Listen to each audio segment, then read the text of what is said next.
Hey there, I'm Terrie, and I'm the intuitive healer for folks who have anxiety and want to access their soul evolution and intuition.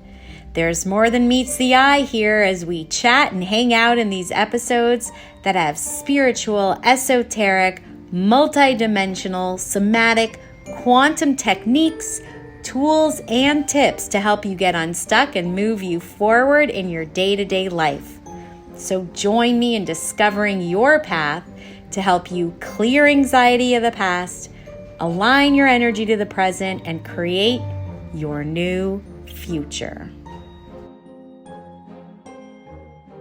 Well, hello everyone, and welcome to the portal with Terrie Huberman. If you are watching this on YouTube, you can see who my next guest is. But if you are listening, you're just gonna have to wait.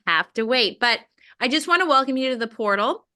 We are here to help manage, balance, navigate through this human experience as a spiritual being and really learning how to deal with the anxiety.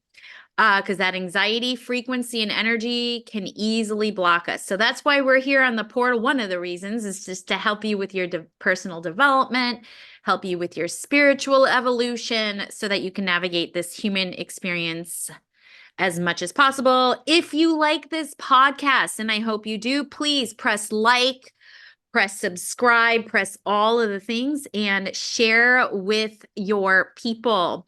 All right, I got to tell you guys about my next guest, Larry. Okay, Michel. He's also known as the Love Shepherd. He is a founder of the Institute of Genetic Energetics, Master ERP, Relationship Restoration Coach, speaker, producer, and author, steward for a revolutionary science which delivers an understanding of the impact and expanse of our energetic relationships, helping people break free of the stories and dramatically convert shame, blame, guilt, and resentment into honor, appreciation, respect, acknowledgement, and love. This way, the pain of judgment disappears when pure inquiry emerges. You guys, this is Michel. Larry, thank you so much for being here. I'm so excited to have you. I'm excited to be here with you. I mean, we're new friends, right? So this is really a Brad, blast. I always enjoy that. So yes, I knew that thank when you. so like your energy to me, because the people who are watching and listening, they're very sensitive to energy.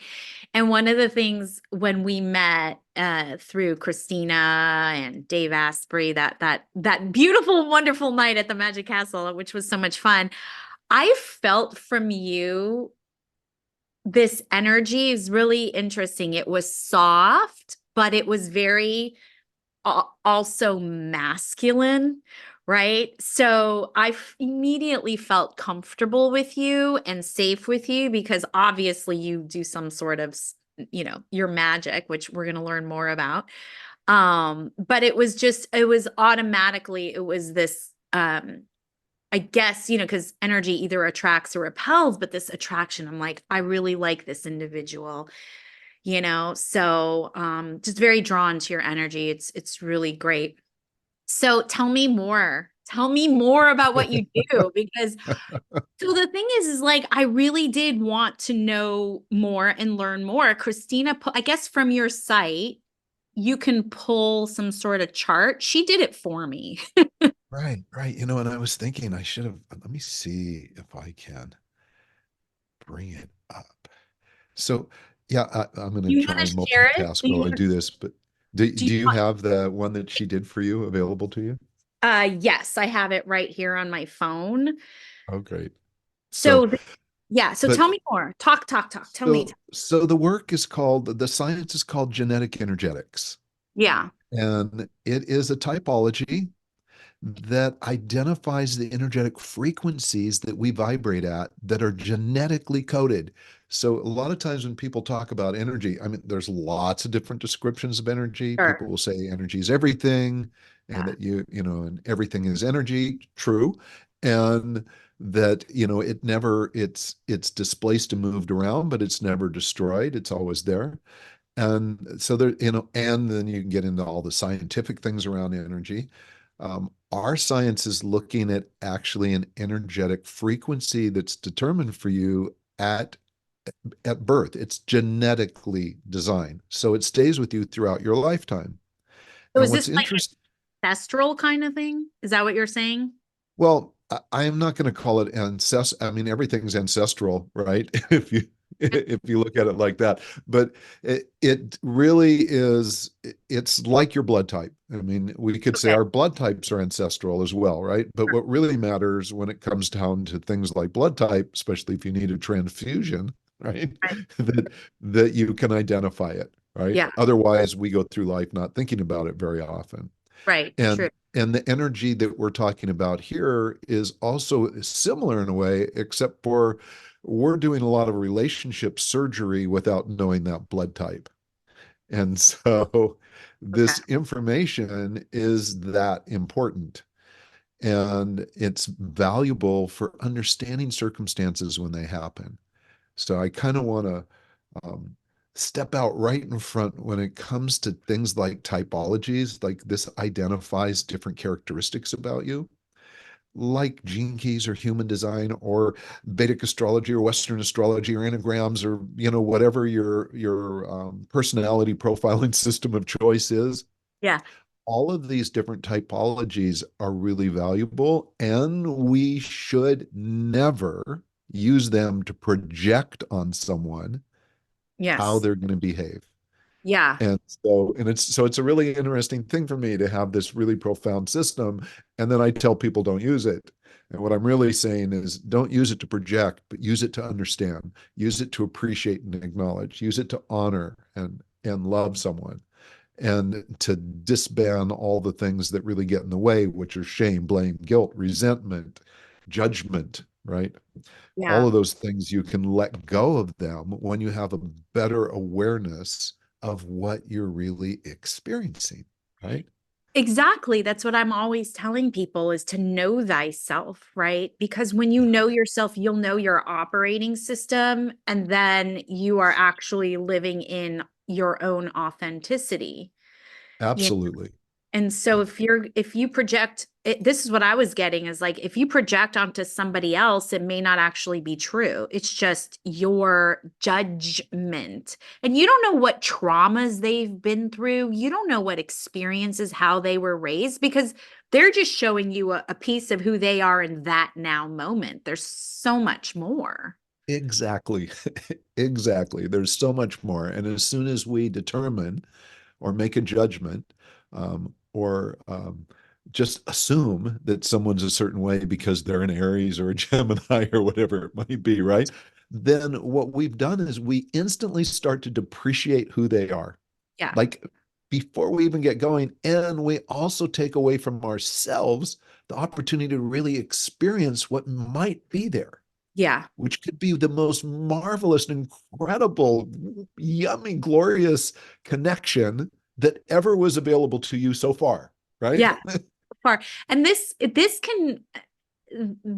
can be used for also non-romantic in a Oh, yeah. non-romantic capacity too, because relationship is relationship. Not every relationship is romantic. It really is used for all human Okay. relationships. Okay. You know, That makes all, that makes all, sense. all us fellow humans. And really, honestly, this is probably the oldest system for selection and for compatibility known to humankind, because it goes back to the beginning of man. These energetic frequencies that are genetically coded have always been here.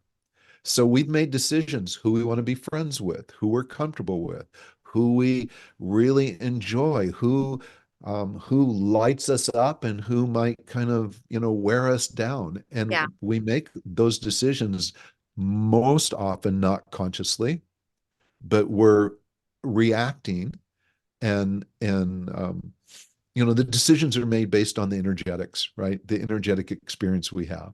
And so what genetic energetics has done Yeah. is it's actually taken this energetic experience that we're having and giving it some definition so that we can identify it easily.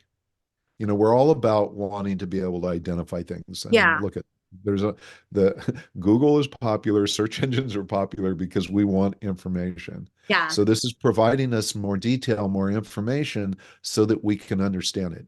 Again, back to the analogy of a blood type. You want to be able to identify that blood type. Before we were able to do that, it was a hit and miss with blood, right?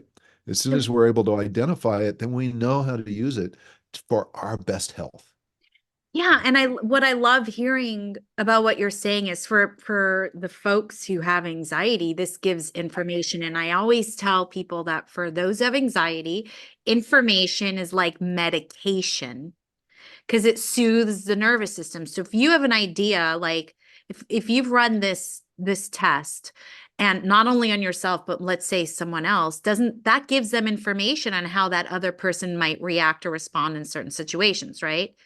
Oh yeah, absolutely. Or when it gives them information when someone does react and respond in a certain way about what's really going on. So let's talk about communication. Okay. For Yeah. example, that creates a lot of anxiety for most of us because there's, how many people are what I call, and this is what I aspire to with myself and my clients, is for us to be courageously intimate, Yes. right? Courageous intimacy is about being vulnerable, having integrity, being willing to be wrong, right? Being willing to be wrong because in that moment, there's a learning there that up levels us. It's the emergent point in our lives, right? And if we Yeah. step into it with courage, then we're great. And if we have that, anxiety is like nowhere to be found because you're in this joy, this glorious joy space of discovery, right? You want to Yeah. get rid of anxiety. The quickest way to do that is to step into inquiry, Yeah. right? Information, exactly, because that's Yeah, where yeah, you get it from. That's why I'm right. always telling people, sit in the inquiry. Absolutely. Look at, we were born, all of us, Terrie, were born seekers. Every one of us, born seekers, so curious. It's like that statement, the child's mind, it's Yeah. fabulous, right? So we're born that way. And then almost from the beginning, we're taught to conclude and judge. Like, Yes. I want mother's milk. I'm not getting it from dad. So my conclusion is like, I go to her, Yeah. right? And then and if the milk isn't available, then we're making judgments. Well, I'm not happy now. There's all these things, and it rolls out and it rolls out, and then it becomes things like narratives, Yeah. Oh, that yeah. are Dangerous. maddening, because it creates diversity and it creates separation. Yeah. And if we step into just inquiry, and I call it the discipline of inquiry, it's got to be a discipline, like brushing our teeth. It's a discipline, right? And inquiry is being curious, but not looking for an answer we want, just looking for information. Yeah. It's really important. There's a huge distinction. If we're looking for proof, we must stop and instead allow ourselves to be surprised by the truth. Yep. Because when we look for proof, we never really find the proof we want. Yeah. So that pure inquiry, it's the fastest way out of tension and insecurity and a lot of the things that our listeners deal with, Yeah. me included. I mean, I'm not free from any of this stuff. Money can be a big issue, and when it gets there, I got to ask what's taking me into this thing, and how do I get out of it? And I need to know because I can, well, it can just Yeah. captivate me in the wrong ways. So let's go back to communication, just as an example. Right? You have your profile in front of you. What's your Do. communication style? Do. I have the personal energetic profile. It says four lifestyle traits, attraction, and personality modifiers. And the first one is communication style. And what does that say? Or like the structural talking style. Okay, your structural talking style. Okay. Structural. Yeah. What does So that this mean? is this is a fun example. So you and I could like talk forever and ever. Yeah. We both pick our words to mean exactly what we want to say. Right. And when people talk to us, we have a tendency to take them literally. We'll use Webster's dictionary to define what they're saying to us. But our words say everything. They Yeah. say everything. And we don't need to put a lot of inflection in them for them to have meaning. So Yeah. if I'm talking to you and saying, it's really important that we get on this call at exactly this time, and our listeners are going to be happy for if we say this and that and Yeah. cover these particular subjects, and I do it all in this tone, you and I get it. Yeah. I heard you say it's important, and you use that word important to me. It means she It. wouldn't say it if it wasn't important. She Yeah. wouldn't tell me the time if it wasn't important. Right now, we're structural talking styles. So we use words like that. There are two different styles of communication, and the other one is called figurative. And a figurative person, they could be intellectual property attorneys, they could be scientists, they could be really specific with their words when it comes to their occupation. But in normal communication, what they're really doing is conveying an emotion, right? And so they're looking to hear that emotion. So if I just say, it's important that we get on the call at 10 o'clock, they may not even hear the word important. But if I say to you that it's really important that we start right at 10 o'clock, now you get the emotion behind it. Oh, wow. So it has to be an emotional phrase or sentence or whatever, like There the way you're has to presenting it, not just the word. Right. There's got to be a conveyance Ooh, of emotion. And so here's what the figurative person will do. If they don't hear a conveyance of emotion, they'll write it in for us. They'll go, hey, look at this person's mouth is moving. They're saying all kinds of things. They wouldn't be talking if there wasn't something driving it. So what's the emotion? And they're going to if they don't feel one immediately, they'll kind of write one in. And that's where we start to have misunderstandings. yeah, for sure. And yeah, and so that, and they might be dead on accurate with the emotion. They might go, "Oh, well, Larry said this, but I sense that underneath that, like he's had some real, so he's super sensitive about these particular topics, right?" Wow. And they may be right, but they may also not be correct because it might not be a sensitivity to me at all. Sure. And so they're assuming a sensitivity, and it's water off the back to me. It's no big deal. This is crazy. And yeah, so when that happens, we have not just it's a misunderstanding of intention, Yeah. and it's a misunderstanding of purpose, right? And it can come across as like, why didn't you tell me that? Or how could I have known? But worse, what happens with our stories is that when those misunderstandings happen, one or the other or both people think, well, gosh, you just I'm listening to you and I just don't understand what you're saying. Or you must not be listening. You must not care That's it. Yeah. because you didn't hear what I said. And I said it multiple times, but you didn't hear it. So you must not care. It's like, again, there's a conclusion there that's completely wrong. The person probably cares more than anybody else in the world. They just didn't know how to listen to you in the way you were communicating. It's like one person speaking French and the other speaking Yeah. Spanish and What it expecting to sounds like. understand each other, right? Is that No, is it common or does like, is there, like, for example, this might be a silly, example, but most people are right-handed compared to left-handed. So are there most people like structural versus uh, figurative or it's a like, great, it's no, it's a great question. And thank you for asking. No, it's 50-50. It's oh, literally half the population is figurative and half the population is structural. We were at a table though the other night when we were at the Magic Castle where everybody else there except for you and I were figurative. seriously? I No, didn't. actually there was one other person that was structural. Oh, So and were we having a great time? Yes, we were. Were we really, really interested in each other? Of course we were. We were meeting each other for the first time. And so like there's this heightened curiosity. And when there's a heightened curiosity, do we listen better? yeah, sure. Yeah, we do. Do we Yeah. ask questions better? Like I'm not sure what she just said. So you just kind of like out of the desire to get to know someone who go, so Terrie, what did you mean by that? Right. So Yeah. this is great when you first meet someone. Now, when you get into relationship or when you're living with them, or it's your brother, your sister, your mother, your father, or teacher, or someone you're working with all the time, we get to the point where we're making assumptions Yes. about what they mean, Yeah. right? Yeah. And we're not in that heightened curiosity phase. And so that's when a lot of the challenges come up. Like most new relationships, at the beginning, it's like, Yeah. wow, this That's is why they call it the honey. awesome, right? There people are all lit up. This is so great. I think I'm in love, right?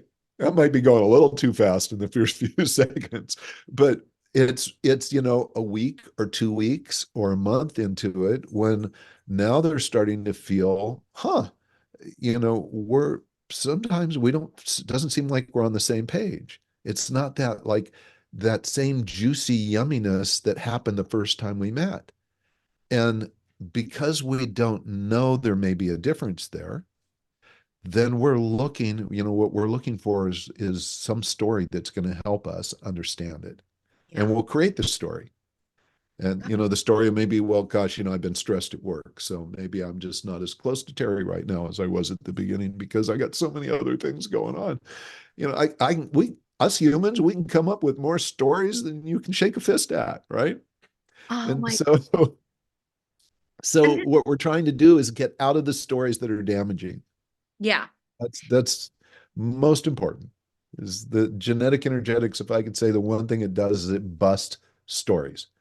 Yeah. And I'm not talking about stories like the fun kind that movies are made out of, but it busts the stories we create that are the progenitors of shame and blame and guilt and Yeah. resentment, all of those things, right? Yeah, it's making complete sense of what you're saying. It's so funny because is it okay, well, this is kind of two questions. So one's kind of on the silly side, but Netflix has that show Love is Blind.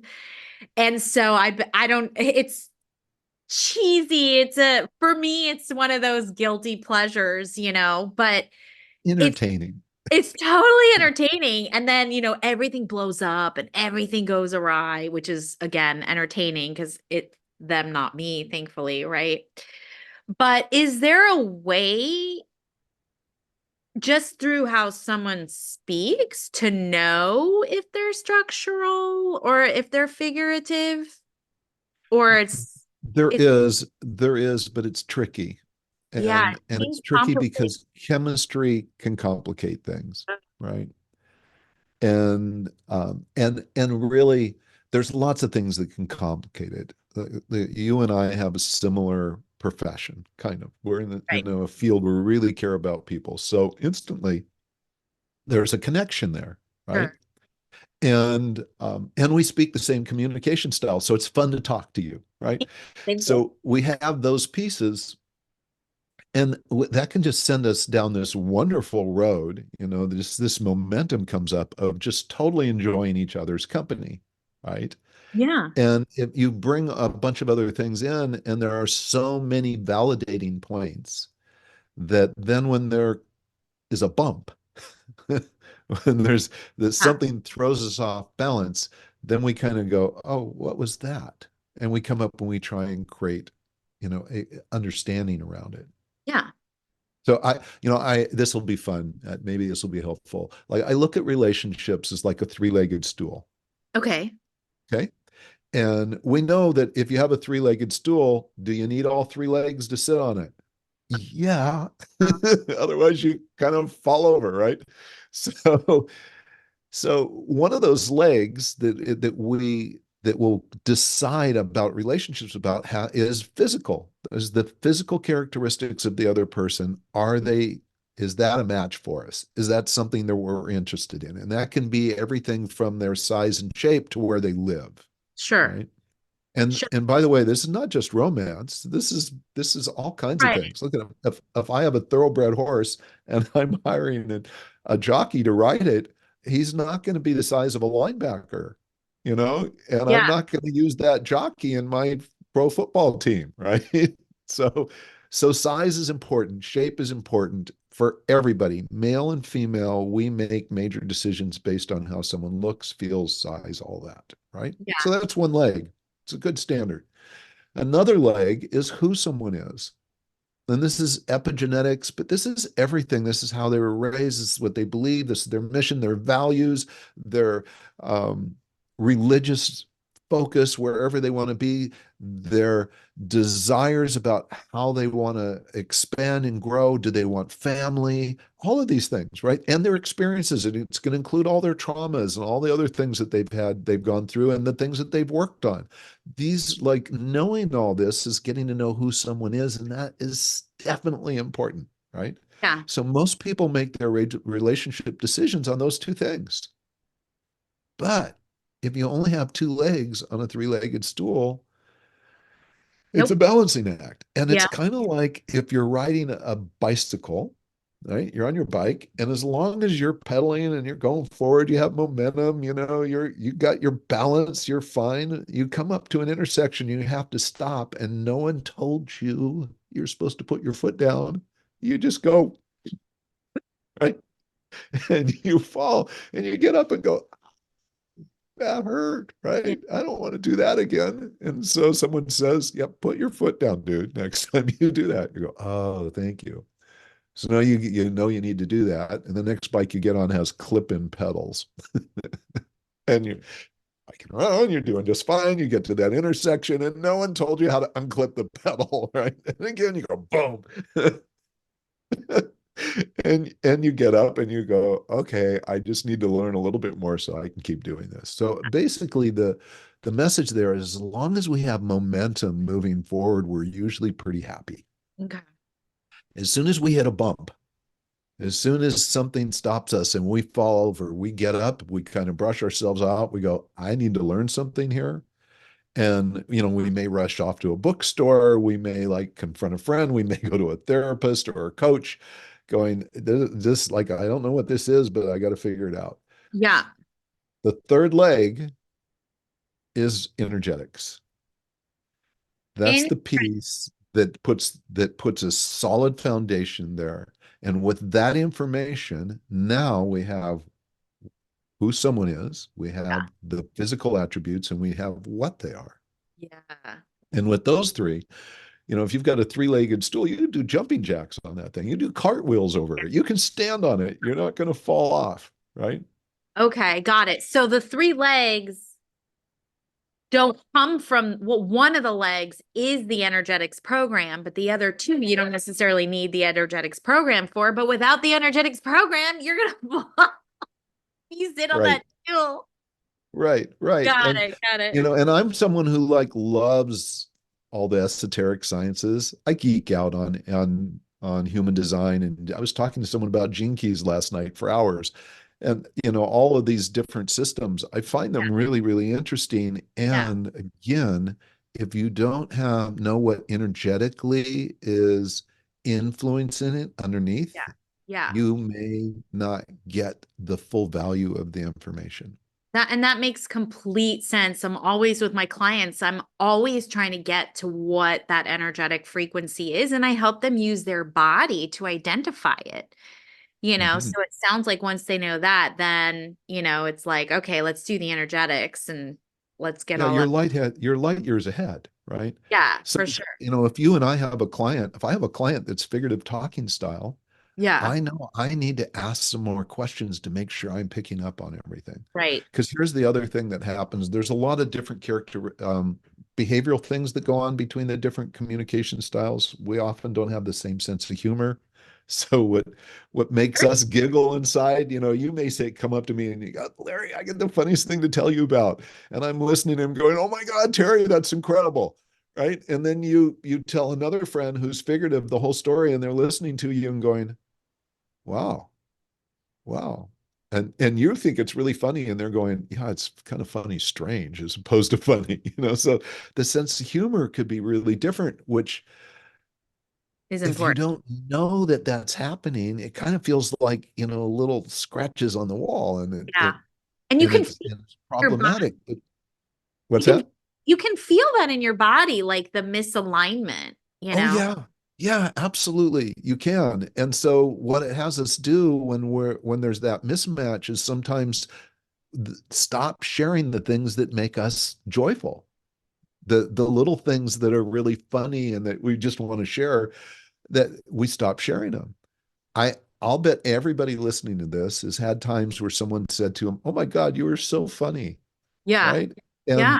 And they stop and go, "Oh wow, I forgot I used to be funny, but I don't use this part of my personality much anymore."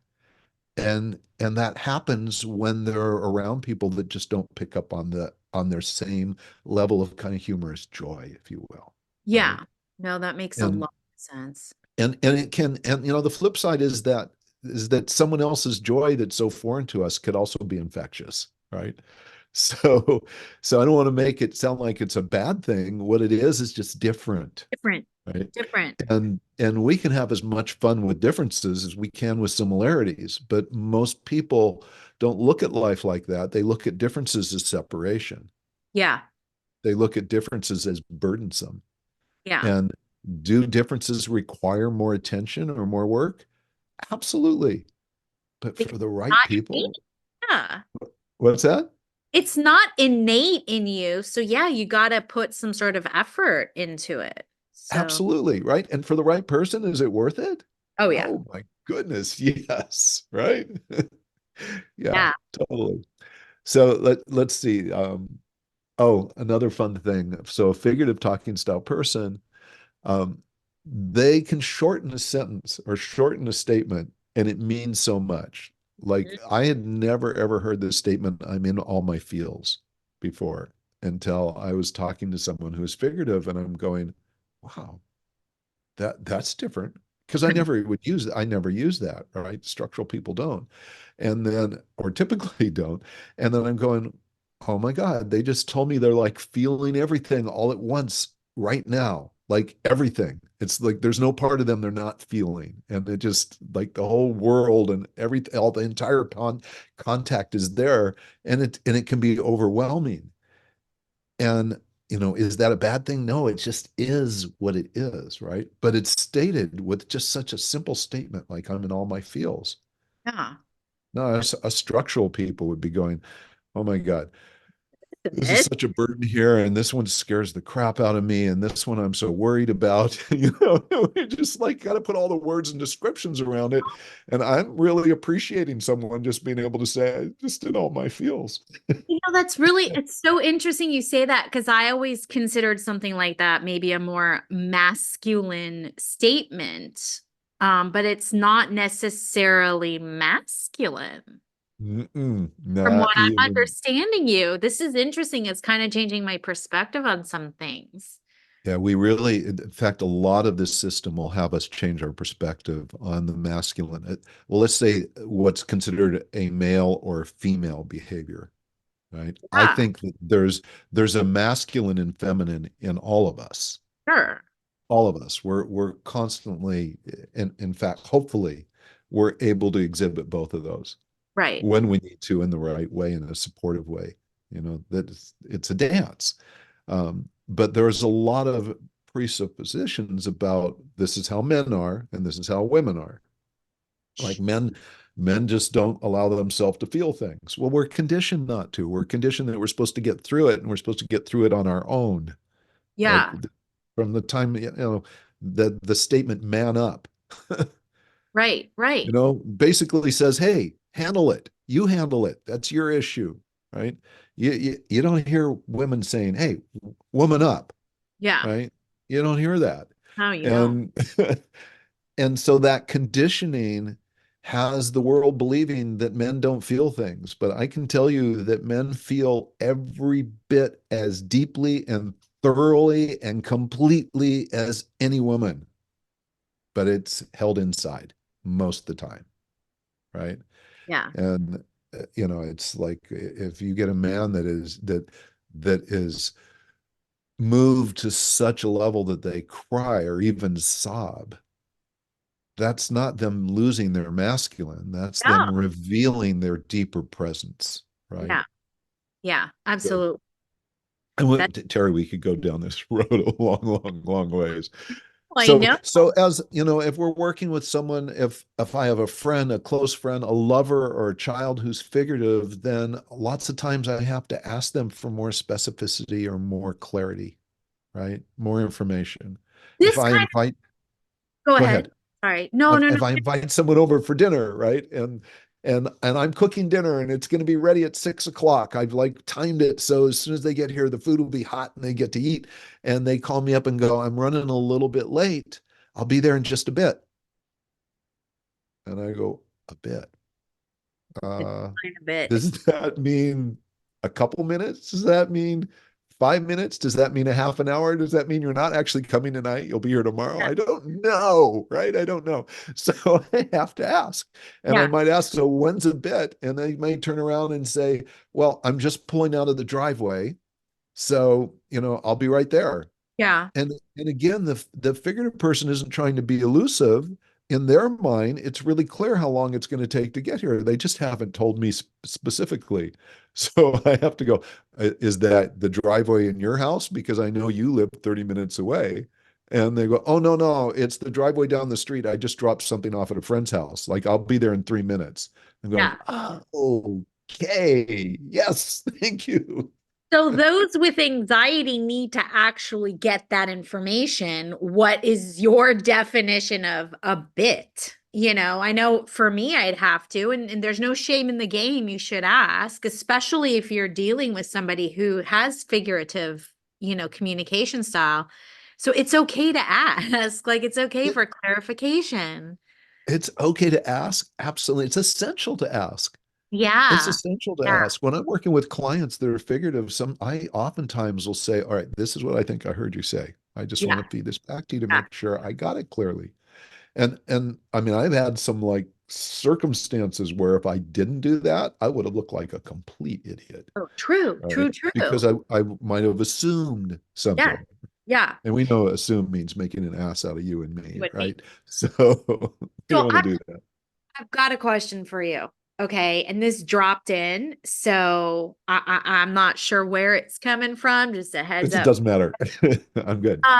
What about someone who might be autistic? Are they just because a lot of times that the connection, they have a hard time connecting. Do they tend to be more figurative in their communication, or it's No, still that there will is still there is apply to them? equal Okay. structural as figurative. So, autism, Asperger's, things like that, present for us a need to really inquire deeply, more deeply, right? Right. And there's a lot of feelings and emotions going on because there's the whole body energy is brought into it, right? Yeah. With their communication. So we just have to take that into account, Okay. right? We just have to take it into account and not assume. And that's, I mean, there's the best piece. If we're curious, if you say something to me and I go, whoa, like that, are you upset? Are you pissed off at me? Like, did I do something wrong? Right? And instead of like going down that path to a conclusion that maybe you're angry, we could start by just going, I'm just curious, when you said that, what was really going on? Why did you make that Why? comment? Yeah, why is You super know, important. the deeper why is where we truly live inside. There's lots of whys on the surface. I got up and I shut the door. Yeah. Why? Why'd you shut the door? I like the door open. Well, because I'm freezing my ass off. That's why you shut the door. And I'm like, well, why is that a big deal? Well, because I've had a cold that I haven't been able to get rid of, instead of just going, what? You shut the door again. Yeah. So just going deeper into our whys is not just better So, in communication and connection with others, it's essential in connection with ourselves. yeah, for sure. For sure. So, So that's communication style. And by the way, here's one that everybody will identify. When yeah. there's two different communication styles, there's two different energetic frequencies, and they are bombarding each other. So it's like if you've ever played with magnets, when you push them together and they repel each other, it's like, look, this is cool, but I can't push them together. They always repel each other. That's what's going on. So there is this discordant energy that's pushing us away, and that's where the drain of energy comes from. So if you ever use that term, energy vampire, it's not true. There are no energy vampires. There never have been. Okay, you got me. I'm fascinated. I want to know more. So it's just that they're not communicating on the same No, level? it's not. It doesn't even matter whether their word comes out of their mouth. There's just two different frequencies that are discordant energy, right? So they're just so it's an act of just repulsion. It's not there's Right. no actual suckage. Exactly. So it's Exactly. repulsion versus suckage. Right. But we think of it as suckage, right? Because we feel like we're getting drained. We take it personally. I mean, Right. that's what you do when something repulses. You either go, oh, wow, it just, look, we bumped off each other, Yeah. or we take it personally and go, well, what did I do? Why did you do that? Right. This is so important because that's information once again and so we can take that information for the next time because you kind of don't know until you're in it, and then just go, I don't want to see this person, I don't want to talk to this person, I don't want to, so it gives you a sense of control of your energy. Right. Well, but more and listen, when we say I don't want to see or be around this person, it might be someone who's really important to us. It may be one of our children, right? It may be our beloved, right, that's doing that to us. And so we need to be aware of it because it will drain our energy. And there are lots of couples that are mismatched in terms of their communication style. Sure. Would I say to him, oh, you guys should just like give up and go get someone else? No, no. There's three legs of this stool. There's lots of reasons why you're in this relationship. Every relationship happens for reason and purpose. It's not here by mistake. And so the key here is to be aware of this so that you can accommodate for it. Like if So I know my partner's a different communication style with me, I'm not going to want to be around them 24/7, nor them around me that long because we'll wear each other down.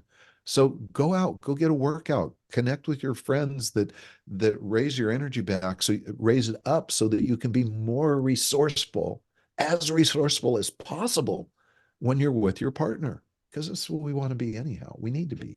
and then we just sort of, well, those who care about the relationship, each Which, party would then make an effort to speak each other's communication style, correct? well, we speak Otherwise, our own, how do right? you how do you manage that repulsion otherwise? If there's So nothing. the energetic, that piece, Mhm. it's it it's not exactly the same for everybody. There's other characteristics around the profile. In some cases, it can be really strong. In some cases, not as much. And in some cases, there's actually what we call modifiers in this system that have a way of just dismissing it, that of overriding it, which is really amazing. Like I was in this work for almost a decade before our research brought that up. We were going, we keep seeing this, we keep seeing this. What's really going on here? Okay. And so, like, for example, I have a modifier called a perfectionist. And I know we're jumping way ahead here, but if I'm with another perfectionist and we have two different communication styles, I don't feel the energy drain. So somehow it counteracts it. I don't even, Terry, I don't know how it does it. I just know that's the statistic. That's Well, what happened. sometimes there are miracles that are there that, it's. Yeah. Oh, yeah. So many, so many. So the whole key here, though, is that uh, we go to breakfast or something with someone and we really want to spend time with them, or it's a business meeting, it's getting together with a friend. We really want to spend time with them. And we find ourselves shortly after we get there kind of yawning, even though we Yeah. got a good night's sleep, Yeah. or our eyes are looking around. We don't have that full attention that we normally have. And that's that energy that's impacting us. So if we know that's happening, and we know there's someone we really want to be with, we just need to understand it and be okay with it instead of calling the person an energy vampire or making ourselves wrong. My sister, when I grew up, my sister, we're adults now, so she would be with her husband, and they both had a communication style that was different than mine. And she would invite me over, say, come on over and have dinner and stay and play board games with us. Right. And I'm going, Terry, I always had an excuse because I love my sister. I love talking with her. I love being with her, but not for long periods of time. Yeah. I was uncomfortable and I didn't know anything about genetic energetics. So I created, what did I have? Shame and guilt. I just felt like, wow, I'm such a shitty brother. Oh my God, this is terrible. How can I be this way? And it was also my truth. So I was had excuses. When I found out what it was, I was able to allow myself to know why I was making those decisions. And what I really got is that I love her so much that I just need to do it in smaller Smaller spurts. parcels, right? And so I would go spend time, but was it going to be 8 hours of Yeah. dinner and board games? Probably not, right? But is the connection important? Yeah, it's my sister. Yeah, of course. Of course. So, Yeah. It so is. having that information really allowed me to just, to embrace her Yeah. rather than kind of sidestep around her, Yeah. because that action created shame and blame Yeah. that I took on, right? I was doing both of those to myself. I'm going, wow, what a shitty brother, right? No, we don't need to do that. Wherever we find ourselves creating stories, oftentimes, more often than not, there's some energetic influence that's happening there. And That so makes that's why I say it busts the stories, and it allows us instead to really appreciate and honor and acknowledge and embrace people the way we need to. So when Christina pulled my personal energetic profile, it looks like it was broken into different sections. One was for lifestyle traits, which the communication was under. Another one is attraction, and then another one is personality modifiers. Modifiers, right. And So then the how, lifestyle traits, like the first one was communication, the second one was right. activity level, right? Yeah, What's exactly. your activity level? What's It yours? says super active activity Okay. level. So this is Yeah, what this means. So correct. I'm moderate active, you're super active. What does Okay. that? And here's what it means. It means there's a number of things that show up. First of all, I'm going to say that you probably have to stop yourself from finishing other people's sentences most of the time. Look at, if anybody's watching, look at her face. It's like, yeah, all the time. Yes, yes. You know what we're going to say. You're just being nice to us, letting us finish our sentences. Actually, the greater wisdom is that over time, you probably have had situations where you thought you knew someone was going to say something, but they surprised you, right? That's In the end, and you went, oh, okay. I think I'm not going to conclude so quickly. But most superactive people know they all have the same situation with moderate active people. And most superactive people also talk a lot faster. So here's an example. Like what I'm talking about now, if I did it at this speed, told you everything about this system and gave it to you as quickly as I can. So I gave you all the details at this speed, all the way through it, and and we went into in depth with the communication style and moderate active and super active and sexual response type and all the different modifiers. We did that all in 15 minutes. And look at Terrie's face. She is smiling. She's going, yeah, I that got would be great. That'd be great. It's like, so, 2x speed, you can do that, right? It doesn't mean that it's what you want to do all the time, but it's like if information comes to you at that speed, it's like, oh gosh, this is so good. But that's not how I normally talk. This is how I normally talk. This is the speed that I normally talk that I'm comfortable with. And if I'm in a group of people that are all super active, I know I need to talk faster. I had a couple that I was working with. It was a 2 hour session and they're both super active. And I knew I got ready for it. I needed to up it. I needed to go fast. I needed to be really resourceful and clear in my head for this couple. And at the end of 2 hours, when I was done, it was like, oh, that wow. was a lot for you, right? Yeah. Yeah. And so now I could have gone, oh man, that was a pain in the ass. No, that's not what I did. I went, oh, that was worth every second of it to be able to show up for them in this way. Did I need a break? Yeah, okay, so take a freaking break, right? But most people will go, that was exhausting, Right. and I don't want to do that again and be avoidant, right? Interesting. So it's not about physical activity level, it's about everything activity So level. there's the speed that we process information, Okay. And then there is in our physical world, it's really like, and I think I've said this, like from the time your head leaves the pillow in the morning until it goes back on the pillow at night, it really is great for you to know what you're doing. You need to have a plan, Sure. right? And when I say need, it's like this isn't like mandatory, but it what it is that when you have a plan, then your body, everything in you feels regulated, right? Yes. You feel in flow. Sure. But when things start and stop and there's huge gaps, Yeah. that doesn't feel good. COVID was disastrous for super active people because it said stop and stay Yeah. at home. And do, Just yeah. stay where you are and stop. And it's like, are you kidding me? Right? No, it was really, really hard for them. And super active people are the people that are most commonly diagnosed or told they're ADD or ADHD. And it's Interesting. bullshit. It's I, not true. And guess what? When I work with clients and they go to a therapist or someone that diagnoses as ADD, I say, go back and get their birth date. And they'll go, what? I'm going to ask them for their birth date. And I went, yeah, because we're going to run a profile on them. And most of the time, the people that do that are moderate active. So it's a moderate active person thinking, this is the way we should be. We should just be able to be cool and calm and not have to always be doing something. And so they're going to be quick to point it out as something that is not correct. And I go, you just get yourself a different coach, right? Or someone that understands this yeah. better. And the Yeah. reality is that like you take a kid who's super active, who like has to stop himself from finishing sentences, who's really smart, and they get in a classroom with a teacher that talks at about this speed and says, all right, our class today is going to be about the history of man and and at that point the super active kid already knows the rest of the class plan all the way Yeah. to the end, right? Yep. And now he's just got to listen to this person at this speed. So what do?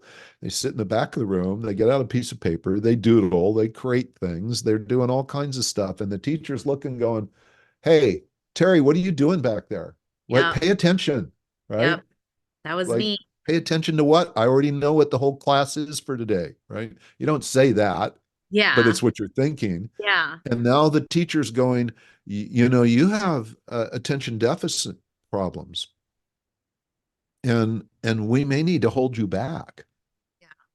This is because you can't pay attention, this is right? so important for children. Like Huge, this is Terry. It's so important for huge. children and their education. Hmm. Yeah, when working with, I love working with families and kids, and I love taking this into education. And when I was first learning about this whole system, I did a couple years of research because look at all I'm asking for. People are going to find this out when they go to get their profile. All we ask for is two birth dates, just your birth date. I don't even care about time and place. I just want month, day, and year. And then I want the birth date of your opposite gender biological parent. So it's your biological father, Terry, or my biological mother. We don't always have that.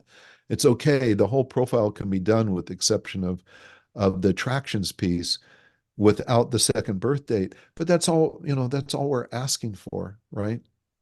And I went down that path for a reason. Oh yeah. So so when I first learned about this, I went, you get all that from a birth date? How is that possible? Right? And I also had the experience of the person telling me things about me that were dramatically transformational. So I went, well, this was really incredible for me, but is it this way for everybody? So I literally spent a couple years interviewing couples, over 1,000 of them, to find out if this was really a solid, efficacious science.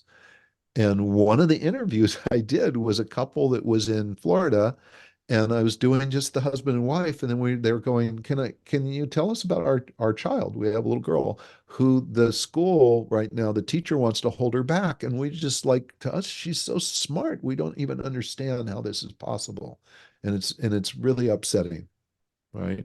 Yeah. And I said, well, let's find out. So she tell me about her school, and is there, the grade she's in, is there another class that's the same grade with a different teacher? And they said, yeah. So get the birth dates of both teachers, Yeah. please.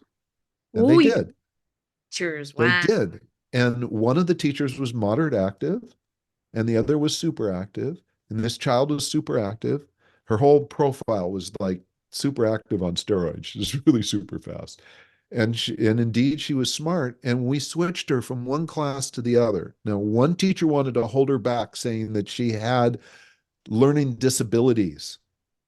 That was the diagnostic, learning disabilities. They didn't even do ADD, just learning disabilities, and wanted to hold her back. And the other teacher was fine with it.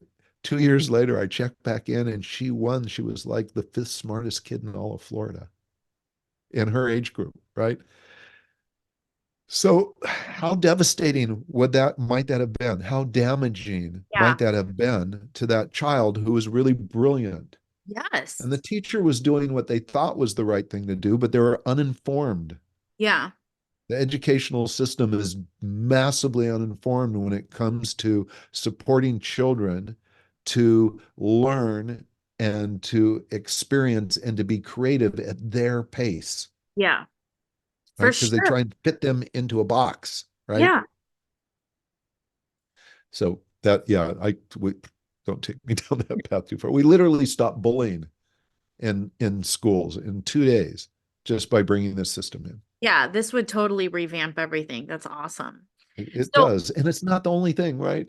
So there's super active, moderate active. I can go out like a bat out of hell, but when I'm done, I can just chill. Like I don't yeah. need to know what I'm doing next. For Yeah. you, you might say, "Well, I chill a lot," and I'll ask you, "What's that like?" And you may come back. This a client did this once, and they go, "Well, I can't be super active. I'm like so chill." And I went, "Well, tell me about it." She's get up in the morning, I do my yoga. And then I go to work, and at noon I go for a walk on the beach. And then every night at 6 o'clock I meditate. It was like she had it so dialed in. And I went, Yeah. exactly. That I've was done like, and that. that routine Yeah. was what made her feel really comfortable. Yeah. And so she didn't feel like she was racing through her life. She was comfortable in her life. Right. Yeah. But to me, I'm going, wow, that's structure. Right. Yeah. Maybe I should be doing that. And I could now make myself wrong for not doing what someone else is doing that seems to really work well for them. Yeah. How often have we wanted And to pick up someone else's behavior thinking, oh, that's what I should be doing. that's what, yep. Yeah. Yeah. And then when we don't do it, we go, oh, what's wrong with me? Yep. Probably nothing, Yeah. Most likely. Most likely. most likely. So the next one is financial logic, and it's our Yeah. relationship to money. We could spend a little bit of time on that.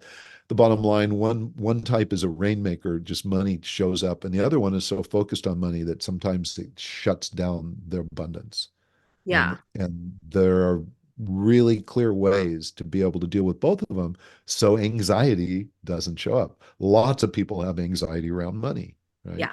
And the conservative logic people, that's what I am, our Same. anxiety around money is 100-fold Yeah. beyond the non-conservative Yeah. because we're constantly counting it. It's like, how many pennies do I have on my desk? How many pennies do I have in my bank account? Am I going to be able to pay rent? Today's the first of the month. Oh crap, what am I doing? Right. And I haven't had any clients, and where's the money going to come from? Do I have to go borrow it? And it's like oof, it's a lot, right? Yeah. And to get past that, Yeah. we have to change our focus dramatically so that we're not counting. And to do that could be as simple as, like, let's say you and I, we know when we work with someone and they have a breakthrough that they leave our presence, and everything that they experience is that much more glorious, Yeah. right? That much more joyful or beautiful or Yeah. moving. And because of that, it's not just their experience, but it's other people's experience with them. So Them. it's processional. We're not Yeah. just impacting one person, Terrie, we're Yeah. impacting so many people. So Yeah. if that's my focus, instead of counting, well, I just made $300, right? Yeah. It's hugely different, but I have to do that. Otherwise, I might as well shut the doors. Now, a non-conservative financial logic person, they're so chill around money, it just rains. I Just, wish I were that kind of person. so I try to emulate them. right? I Yeah. go, I'm going to do my best to emulate them, and it works, right? Yeah. It works. So they're proof that there is a way to have a relationship with money that's Yeah. really healthy, Yeah. which we all need to have, right? Yeah. I hear you. Then the next one is sexual response type, and this is a major shift in the world in terms of what we have been taught and believe about men and women, right? Around sex, the predominant belief system, and it's been around forever, and you can still go to David Data and John Gray and Alison Armstrong and a whole Yeah. bevy of different authorities, including tantric masters, and they'll tell you that men all source from their core, right? Yeah. And so you get a heart on, you're ready to go, you're good to go, that's it. Yeah. And the head and the heart come later, right? That's the belief about men. You need lots of testosterone to do that, and then you're good to go. Terry, it's not true. It's only true for half the male population. Only Okay. half. Now, women, the Yeah. the predominant belief is that we need to, it's got to be here and here. Oh my God, if it's not in our head and our heart, first, don't even think about wanting to touch me anyplace, right? Let alone penetration. Oh my God, right? So, and that's only true for half the women. And so basically, Then, me, I'm mental, emotional, sexual response type. So I fit into that category that is considered the female, right? and And and I consider myself a pretty masculine man. I really like I feel very good with my masculinity, and my head and my heart needs to be there. The prelude to sex, romance, the environment, all these things need to be there to create the mood, to create the connection for me. It yeah. doesn't mean I can't have a quickie every once in a while. That's fun, Sure. right? But it would never sustain me. Now, and that's called a mental, emotional, sexual response type person, right? Okay. My sexual energy is always on the surface. It's always moving. And because of that, by the way, I get misunderstood a lot of the time because I'll just show interest. I'm curious in someone and they'll feel like, let's say I meet a woman at an event and I'm really curious about who they are, and they'll feel my sexual energy and Back they'll off. kind of Really. back off. They'll back off, or they put me into the friend zone right away, which I'm okay with that. I just wanted to be friends anyhow. But now if I wanted more than friendship, I'm not okay with that. I don't want to be just in the friend zone, right? So as a kid, it can be very awkward. As an adult, I'm like going, is my zipper down? What happened here? Right? I'm just curious about you. For women who are mental emotional, they have even a bigger issue because from the time they're little girls, right, they are on the playground playing and they just want to play. They're just curious. They want to know who someone is. They're not interested in sex. They're not even thinking about it. Yeah. But teachers and parents watch them and think, oh my God, look at that little flirt, right? And she's being a little bit too sexual, right? Because they can feel the sexual energy. You can literally almost see it, Wow. right? People pick up on it, and parents and teachers do, and so do men and women. And so as the girl gets older and older, it gets very annoying and very frustrating because they just want friends. They're curious. They're like, they want to be friends with both sexes, but every Yeah. time they try to be friends with the male thinks they want sex, and so they don't get this friendship, right? And it's infuriating. And so that causes those women to try and dress really conservatively, that Yeah. that there's not going to be any low cut blouses. They'll be wearing layers of clothing. They'll do whatever they can to try and conceal their sexuality. Professional suits, business, doesn't make any difference, by the way. Just doesn't. I No mean, matter what they wear, the sexual energy still plays through. So that's mental emotional. The physical sexual response type person, when I describe what I did earlier about saying what I need, what the mental emotional person needs, that prelude to sex and all those pieces, they'll go, yeah, I like those things. I like those things. And I'll go, do you need them? And there's one or two responses, Terry, I get. Either I get, oh no, like a certain no, nope, I don't need it. And sometimes it's followed with like just do me, you know, or some other word that I probably Yeah, shouldn't yeah. have said in the YouTube video. But you know, I don't want you to have to blip me out. But they'll just the other thing, or there's a pause. There's just a pause, and I can tell in the pause they're going, "Do I really need it?" So if they're mental emotional, the answer is instant. It is instant. There's not even a breath there, right? They don't breathe to answer. They just go, absolutely. If they're physical, there's a pause. And our byline for someone that's physical is when they're hot, they're hot. When they want to be sexually engaging, Okay. that's now. That means now. Okay, so that makes sense because mine is physical. And so much of what you were saying about the mental, emotional, I was like, that's so much of that is me. But when I am in there, I am in there. So that makes Yeah, sense. so there's the There's, question, Terry. Do you need yeah. it? Do I need Do you sex? need all that foreplay, right? All that Uh, the here's the mental emotional stuff. Do you need it? sometimes it's Sometimes. like who I'm with, and Yeah. do I feel emotionally safe? Are they taking care of my needs? I think. Okay, so now you brought your mind into it and going, what's the Yeah. quality of this relationship, right? Yeah. Which, and Yeah. I'm not saying that's not a wrong thing to do. That's hopefully what we all do at some point is like go, oh, what's really the quality of this engagement? So you're Do I saying want to? bottom line, like behavior, like then I guess it would be no. Yes, So we're that going and, and like, Terry, now I yeah, mean I have worked with tens of thousands of women over the last almost 20 years, right? yeah, And it's never different than that. And here's the piece, because your physical sexual response type, your sexual energy is held inside. Okay. yeah, It doesn't move freely. When correct. it really moves is when you get with someone else who's physical sexual response type, and now you're harmonizing. Yeah. Okay, So that it's kind of like, here's the metaphor that's really fun. Have you ever played with tuning forks?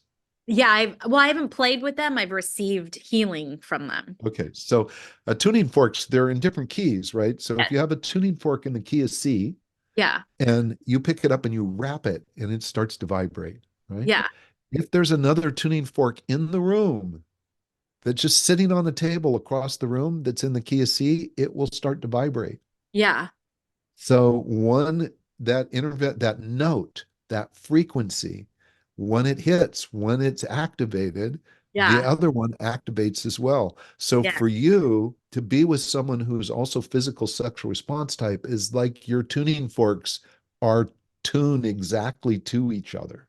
You're in the same note, and Yeah. it creates this movement of energy, and the Kundalini energy begins to flow. Yeah. And that is life giving. It's important, Sure. right? For sure. Yeah. So if you have a partner that's mental emotional, if I'm your partner, I don't naturally do that for Right. you. Right. And so at the beginning, we could go, wow, sex has been amazing. I'm going, she's so fun because I don't hardly have to do anything and she wants me. Right. And and she appreciates all the stuff I do because I bring her flowers and I start the fire and all, I love her music. I find her favorite music. And she just like that pleases her and she doesn't really need it. This is great. But over time, if I'm not finding a way to help Yeah. you release your sexual energy, our relationship Well, sexually will not work. this is so fascinating. It is so fascinating. This is And more that piece creates more anxiety than you can imagine. oh, I'm sure. Yeah. I'm For men sure. and women, right? Yeah. Like the common thing that we hear when the couples are mismatched from the mental emotional person is they'll talk about their physical lover and they'll go, I don't know what to do. I come to bed and he or she just lays there kind of waiting for something and I don't know what to do. I, I had I had a partner who was physical years and years ago. In fact, before I learned this system, I was in this relationship for like 2 years. I so wanted to work, Terry. I did everything I could. We went to therapists and coaches. I read books. I started studying Tantra because I thought if I'm a tantric lover, Sure. that it will take care of everything, Yeah. right? It, it didn't. And the gift is I learned a lot about Tantra, but at the end of the day, I didn't really learn what I needed to learn about this relationship, and it didn't last. But I used to ask her, she had a partner, and she would tell me about like what got her excited. And she says, well, yeah, he used to like just come up and whisper in my ear. And next thing I knew, I was wet, right? Yeah. I wanted him.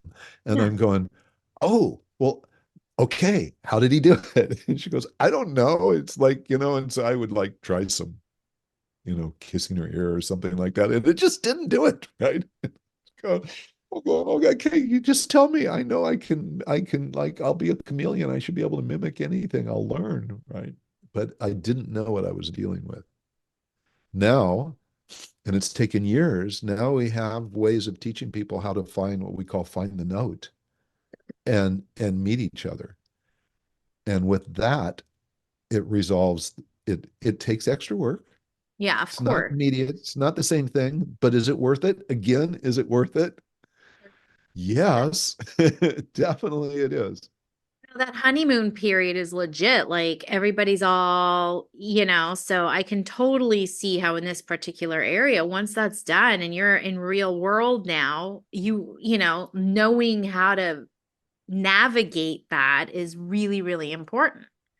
Yeah, it's Yeah. critical. 95% of the relationships we work with that are different in their sexual response type don't succeed over time unless they know the difference, unless they know what's going on and they know how to accommodate for it. If Amazing. they know that, they're good. Most of the time, they're good. For people, here's the key: when we're really, really different energetically, it takes a lot more work. Yeah. It's a different kind of ride than when Sure. you're exactly the same with someone. Sure. And again, I have clients that I've worked with or couples that I've known for years that are totally different. They have amazing relationships. Do they put more effort into certain parts of their relationship, especially around their genetic differences, their energetic differences? Absolutely. Yeah. And they'll tell you there's no one that they would rather be with now and forever, right? And that's so it works. There's It hope. works. There's hope.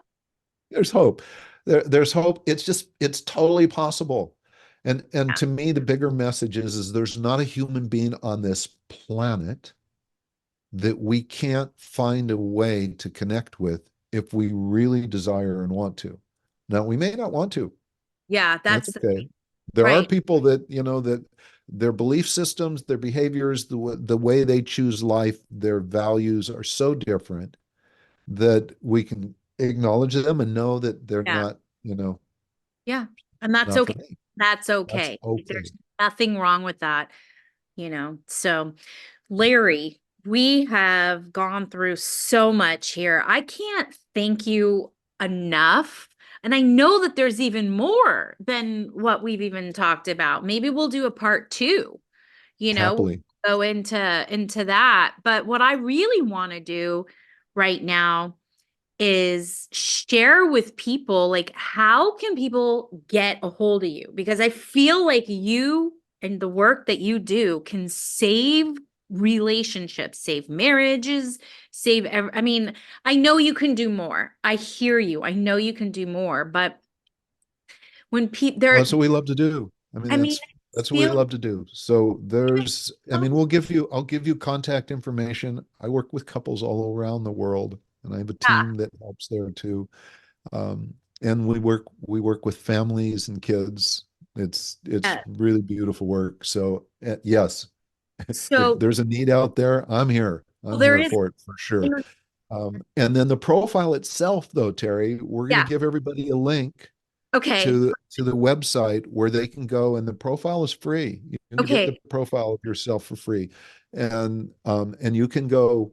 You're going to go there. There'll be a link. You've got to create an account, and there's this process to get it. It's called a one-time password. It's a security system so that no one can find out anything about So you. Right? all your information is secured. That's It's amazing. all secured. You get that, then go run the profile on yourself. Yes. And then if there's someone else that is important to you, you have kids or something like that, or someone you work with, you can run a profile on them as well. They're free. Change the name so you can tell the difference, because we have a library program coming out that's really important, but that helps with all of that. And then if you want to go deeper, there's what we call our romance report. It's between 38 and 93 pages long, and you want to hope you don't get a 93-page long report. That's a really complicated relationship. Anyhow, there's a romance report, and then there's working with us personally. And then what we do there is we'll go into the profiles, and then we're going to just look at your life and what you're experiencing and start to bust all the stories and create a new set of beliefs and a way of learning how to truly step into inquiry and honor and acknowledge and embrace people. Essentially, find your way home. Yeah, I Right. love And by that. home, I mean home inside, Terrie, right? Just to know that place. The personal profile by itself can help with that.